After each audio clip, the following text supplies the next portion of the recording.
All right, what is going on, everybody? Welcome back to another day of SaberSim's DFS office hours. It is Thursday, March 2nd of 2023 here, and looks like it might be a quieter NBA night. Looks like we only have 4 games on tonight's slate. Looks like we have a 10-game hockey slate still. I know golf teed off this morning. I know that there is tennis going on. There is a league going on.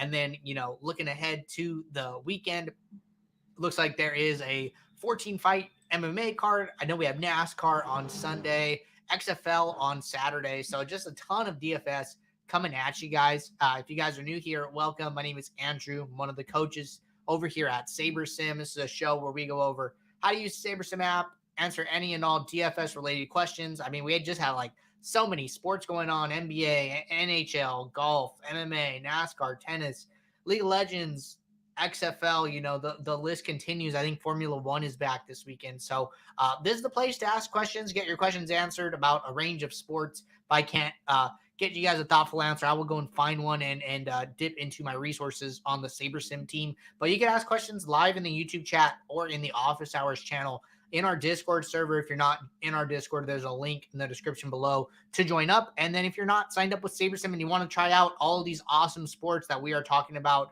there's a link to a no strings attached 7-day free trial. So join up, check us out, tune into this show, get your questions answered. We do this show 2 p.m. Eastern, Monday through Friday. But that being said, going to get SaberSim pulled up here. Looks like there are a few questions to get us kicked off here. Looks like our man Snowman is here. What is up, Snowman? So we're going to jump right in. If you guys have questions, now is a great time to get them in as always.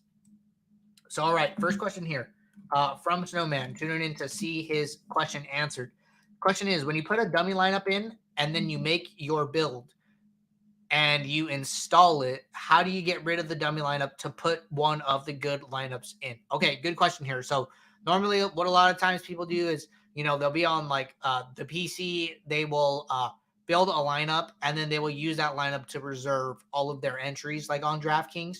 So all you have to do once you do that is you just upload your entries file to SaberSim. So I'm just going to use the download template file from DraftKings hyperlink here.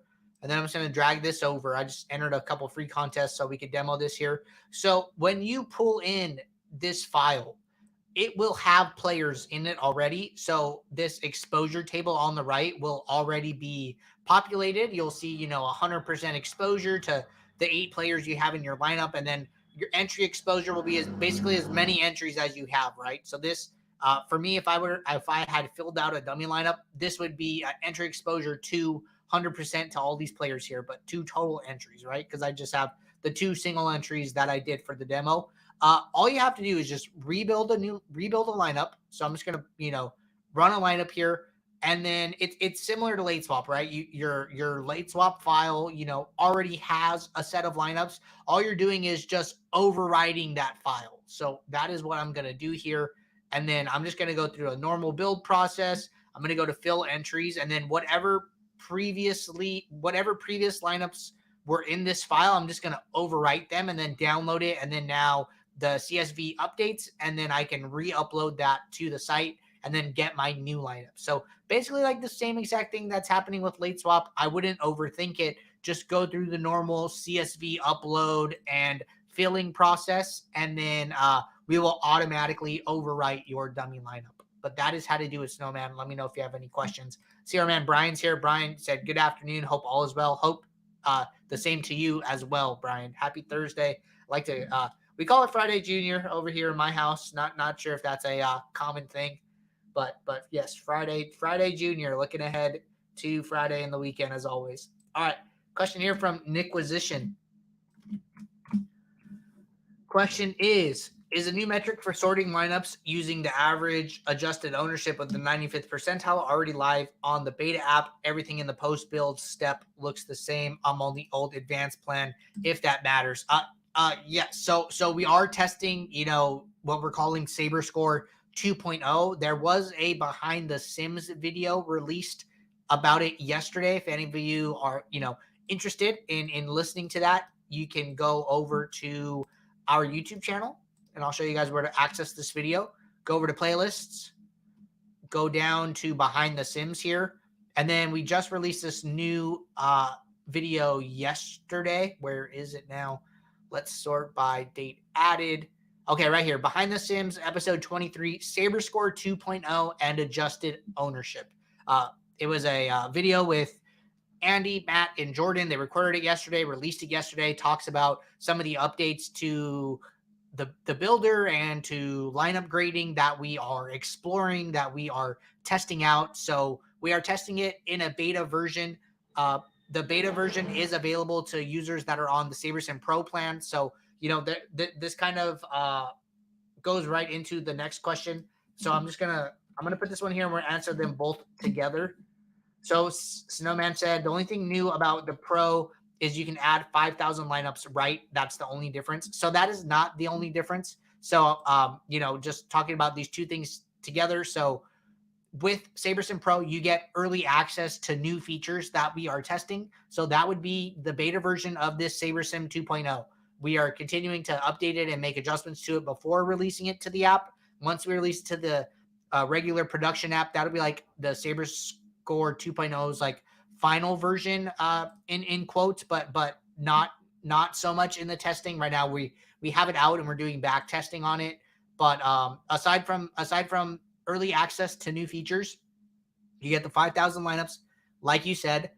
Not listed here, but very important. You get pro exclusive content. We come out with about one pro exclusive video per week, testing DFS theory and questioning heuristics and talking about new concepts or new ways to think about DFS and new features and advanced strategies. So you get a lot of value out of that. And then you get to upload any custom data. Like, for instance, let's say for basketball, you really care about DVP. You think DVP is like a good stat, a good indicator. What you can do is you can come into upload, and then you have this feature that says add custom column. And then that column will get added in the home screen. And then now it will also be available to use as part of another pro feature, which is custom metrics. You get the ability to add custom metrics, and then you could even use your custom data as part of your custom metric as a grading feature. And then lastly, another feature of being on the pro plan is save and aggregate projection sources. So what you can do is we have two options for this. So you can upload different data sources, and then you can save them. You can save projections and ownership. And then you have the ability to come in here and average them, weight them. SaberSim will do like all of the name matching for you, all of the aggregation. And then we will basically move that new value to your my projection and my own columns. And then you can build using those values. So we also have a master upload feature, which is, a lot of users on, I'm sorry, I'm still on YouTube. So I'm just talking about these, nothing really to show here other than, what I was just kind of walking through. But we do have a master upload feature. So a lot of time users that are on the pro plan are playing, all the slates, the main, the turbos, the nights, the showdowns. They're playing, multi-site. We do have a master upload feature, which allows you the ability to upload update projections on a player basis, and then we will redistribute it to all the showdown slates, all the nights, turbos across sites, and then apply all the different scoring multipliers to those stats. So you can do that in this master upload, which is another feature on the pro plan. So I think the pro plan is great. The ability to build more lineups is awesome, and all of the additional add-ons definitely worth it to me. But player by player basis depends on like your bankroll and where you're at. So those are the features that it comes with. Big fan of it. But moving on here, really good question there. It looks like D Wibbins was jumping in on some of the differences between the pro plan and the standard plan. So thank you, D Wibbins. And then jumping over to the YouTube chat, Brian said, I'm trying to understand Vegas odds. If I see minus 120 for the over and minus 115 for the under on a player's points, what is this telling me?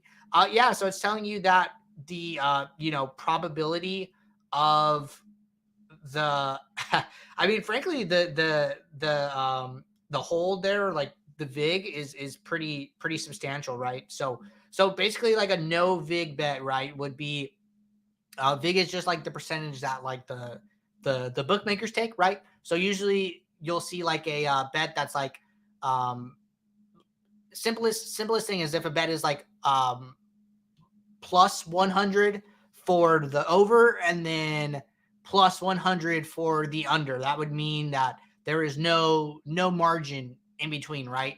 But sports books like have to make money aside from players betting like the wrong side of a line, right? So usually what you'll see is like a bet will be on one side minus 105 and then on the other side plus 105. So they are making like a margin in between there. But all this is telling you is like what the sports books are saying is like the probability for this outcome, but also the percentage that like they're taking. So it's like a pretty big margin, right? They're taking like 35 points in between there. You'll usually see this on props.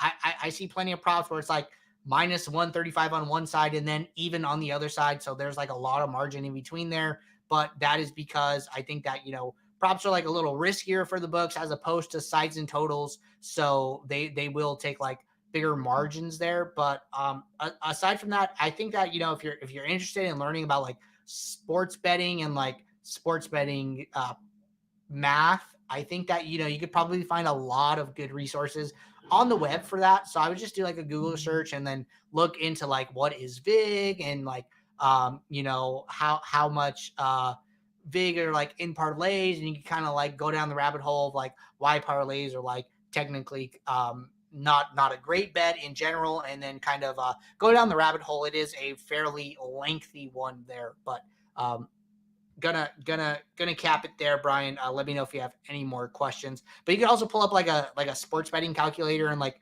see what the implied probabilities of like minus 120 are, and then try to convert that to a percentage, and then give yourself a better idea of like what the odds of like you like your like implied probability of winning that bet would be. But you could kind of dig down the rabbit hole on that one. All right. That is all of the questions in both the Discord and the YouTube chat so far. I'm going to pull up the NBA injury report for now. And then if anybody has any questions, that was a great time to get them in. Hopefully we have a couple more questions once we get through this segment here. But it looks like there are 4 NBA games today. Not a lot going on. Start times are spread out, 4 games, 4 different start times. So should be like some opportunity for some late swapping if news breaks, on time, I guess, or depending on the time. So Joel Embiid missed yesterday's game, was a huge value spot for Philly. I know Tobias Harris had a really good day. Tyrese Maxey got the start in Embiid's place. He did really well. I don't think James Harden did great in his absence, but definitely another spot to watch. Interesting name. Paul Reed had like a huge day off the bench. I think he scored like 30 something points, probably went for like 10x value. Wasn't highly owned because he was not named the starter in Embiid's place. They went with Harden, Harris, Maxey, Melton, Tucker, but then Reed was like one of the first guys off the bench and had a huge game, right? So will be interesting to see if Embiid sits, if Reed gets a start, how the field adjusts to Reed coming off the bench and playing really well. So should be another good opportunity to like look into Philly, take advantage of Philly. So I would keep my eyes on that Embiid news here. Halliburton being questionable is definitely a big deal. I know McConnell was playing like a madman with Halliburton out, and it looks like I think at some point McConnell was up to like over 6,000 salary just when he was playing regularly with Halliburton out, and now he's down to 3,600. So is Nemhard here? Okay, Nemhard is here too. So Nemhard and McConnell are like the two guys that kind of play more when Halliburton is out, but I think that the bigger production player was McConnell, and he was just like playing out of his mind. So I would keep my eye on this Halliburton news and see how projections and ownership adjust there. But McConnell should be probably pretty popular if that happens. And then I saw Malachi Branham is questionable here. Malachi has played quite a bit, but Trey Jones is back, so I'm gonna imagine that he goes back to the bench and is probably not as involved. But keep your eyes on the injury reports there. And then Keldon Johnson's out, so that's kind of important. I did not know that Keldon Johnson was out, so they get Trey Jones back, they lose Keldon Johnson. Might be some uncertainty here, so I'd say like the Spurs, Indy, Philly. Keep your eyes on these 3 games. I don't think Malachi Branham is as important there, especially also I thought I saw Devin Vassell is back today. Will be interesting to see if Vassell is on a minutes limit. I would keep your eyes on that. Looks like Porzingis is back here. Monte Morris is still out. And no other big news there. So I would look into how do the Spurs work? What happens with Indy and Halliburton and McConnell, and then what happens with Philly. So those are 3 spots that I'm going to be keeping my eye on, doing some research, trying to dig into those spots a little more and see if I can add any value. All right, I'm going to get SaberSim pulled back up here. Looks like we have a question from Franklin. Franklin, I saw you in the pro channel. Glad you're able to make your way over there, get your question answered about the beta site. So Franklin said, what's up, Andrew? If I build my lineups using SaberScore 2.0 and then filter the lineups using GeoMean greater than, will that hurt my lineups or help them? Yeah. So, I mean, frankly, I don't think there's anything wrong with that, right?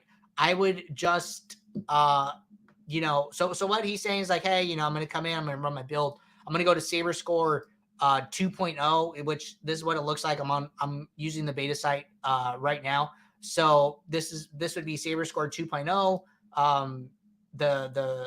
the new lineup metric that we are testing. And then what you are saying is that, you're going to come in here, do a filter, and then you're going to say, show lineups or, where GeoMean is X, right? And you can do this 2 ways. You can either do show lineups with ownership or I'll say GeoMean, less than X or greater than X, or you can do like hide lineups, right? Whatever way you want to go about it, right? I would just ask yourself, why are you doing that? Where did you come up with this GeoMean value, and what are you trying to get out of it, right? So for me, a lot of times what I'm doing is I'm using a GeoMean rule or I'm using a GeoMean filter to filter my lineup pool for like a showdown, right? So let's say I'm playing this island showdown, the Clippers versus Golden State, right? So I'm going to come into this game. I'm going to run a build here.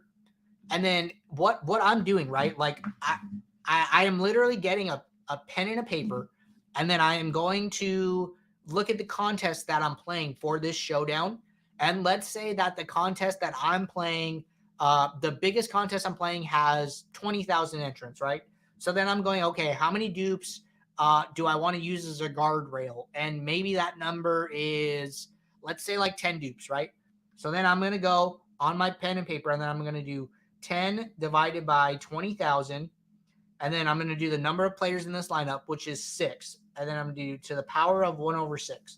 So what this looks like, and if you guys are interested in learning more about GeoMean, I'll show you where to go, like to learn about this. So then what I'm doing is I'm setting a guardrail GeoMean value here.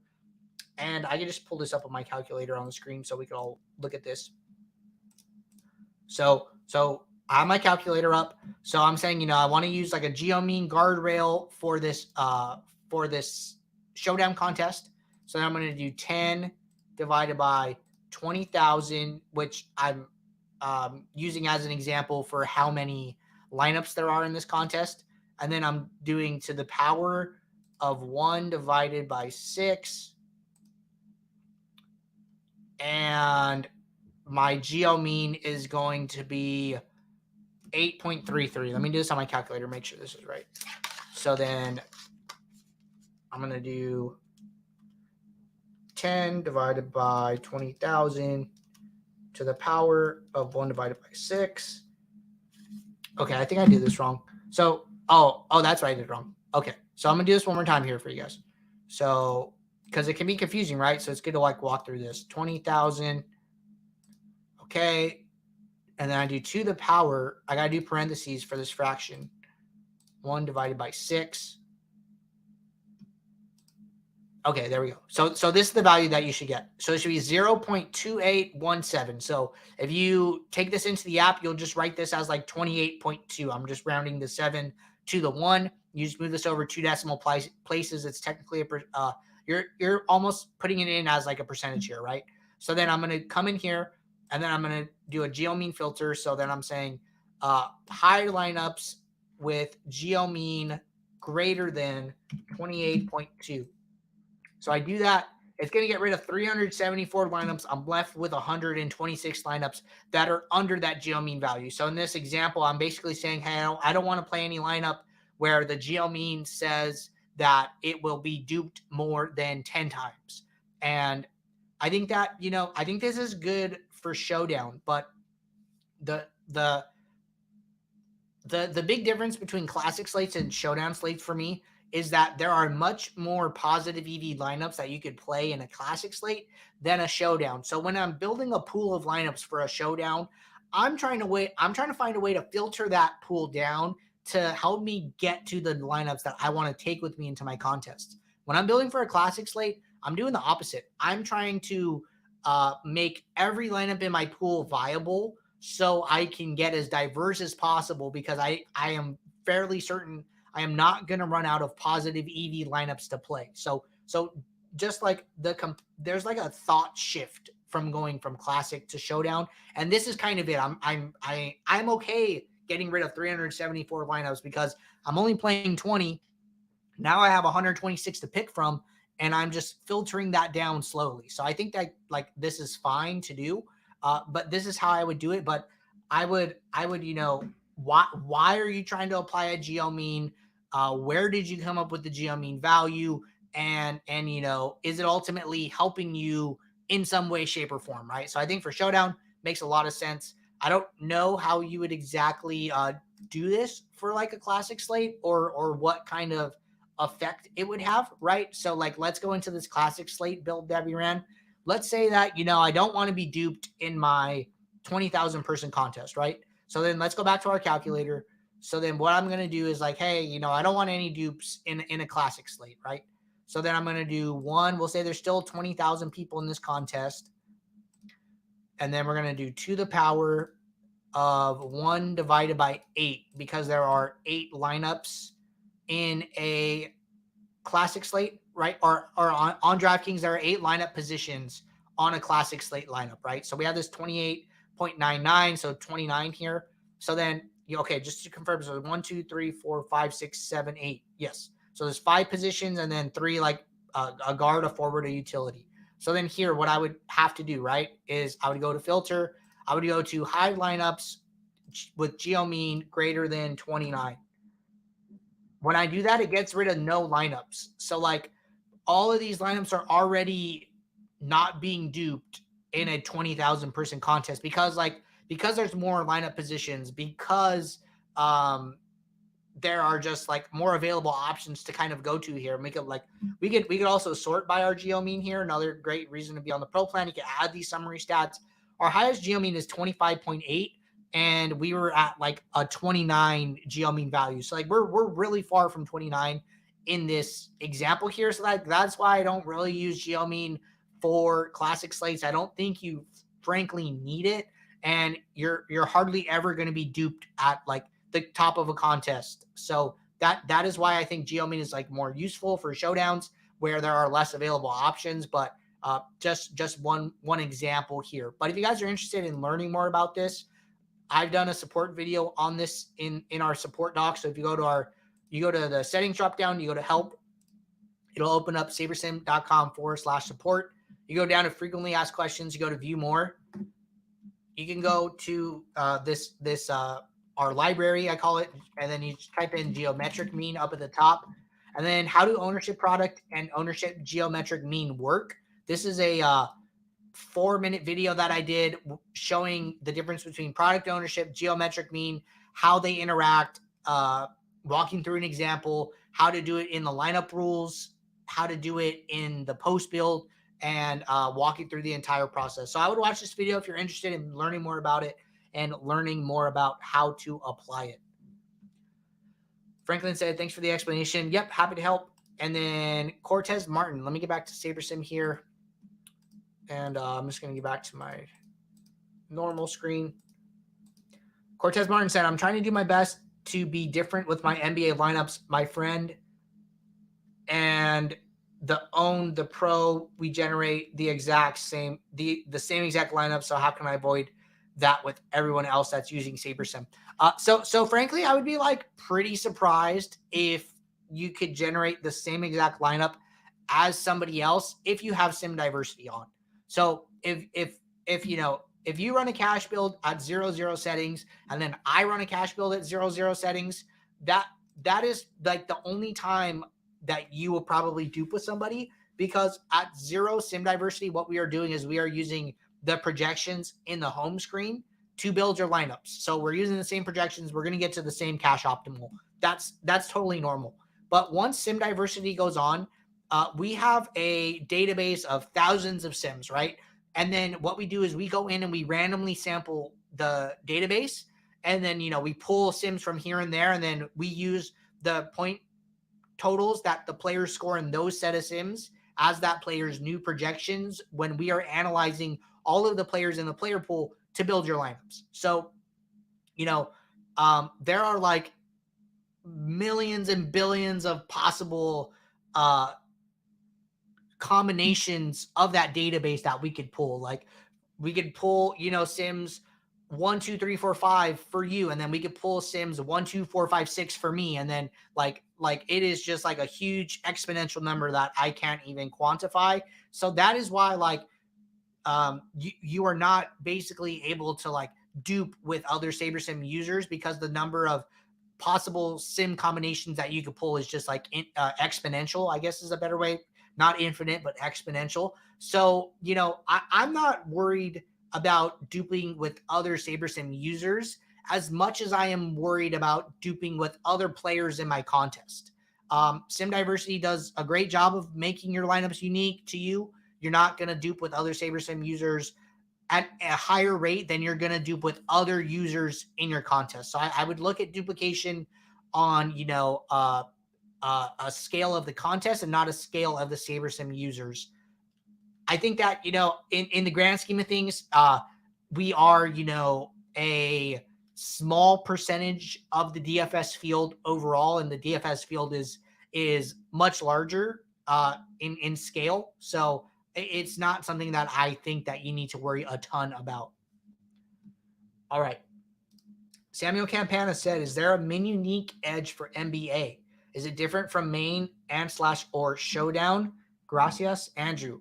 Yep, happy to help here. So is there a min unique edge? I'm not sure what you mean by like edge. I think min uniques is great. I think it's a great tool overall for helping you to, diversify your lineups. I mean, like, look at our lineups here. We have 5 players that are all in about 75% of our lineups, highly concentrated. They're in a much lower percentage of your pool. If you were to just increase this number, their exposure is going to go down significantly. My player pool goes to 29 players total, as opposed to when I'm at 1 min unique at 27. So adding a couple players to the player pool, spreading out your exposures, I think that is like ultimately what is good about min uniques here. And then I would always like be aware of how deep into your pool you're going to get these min uniques. Some people like to do a lot of adjustments in the pre-build and, treat every lineup as viable. I am somebody who likes to have like a balance between how far I'm going into my pool and how many min uniques I'm using, and try and find like a middle ground there. And then there are other players who just like to maximize for upside and say, you know what, I'm cool with like 1 min unique and I just want to play the best plays and I just kind of want to jam them in. So when they do have a good day, I can maximize my chances of winning the contest, right? So min uniques is really like a risk management tool, a smooth out your variance type of tool. Tries to prevent so much of those boom and bust days where, you have like these like minus 90% ROI nights, and smooth out your variance. If one lineup does bad, it's going to help prevent all of your lineups from doing bad. but it's definitely just like a personal preference, another tool in the toolbox for SaberSim users to use. So that's how I look at it. I don't think you get like a great a lot of edge from it. Frankly, what you're doing is you are sacrificing small amounts of EV to smooth out your variance. That's like ultimately what Mini Uniques is doing, because if you're just maximizing for EV, what you would do is you would play the top 20 lineups in your pool every single time, right? That is what SaberSim are saying are like the highest edge lineups. But you were saying, hey, there's more to DFS than just EV. I got to do bankroll management. I got to survive until I can have a win. And exercising Mini Uniques, you're sacrificing a small amount of EV for lineup diversification. And we feel that that is worth it. But then it comes down to, when is like the point of diminishing returns? When are you sacrificing too much EV to get diverse? And like, that's the tricky question that there's no right answer to. So that is why I kind of try to find a middle ground. But, different people have different approaches in regards to that. But just some like food for thought, some thought experiments for you guys to chew on there. But really good question there, Sam. All right, everybody. I think that is all the questions for today. We will be right back tomorrow, Friday, for our last show of the week. So if you guys are building lineups throughout the day, question pops in your head, throw it in the Office Hours channel, let it sit there, and then we will address it on tomorrow's show. But until then, take care, and I will see you all. Bye.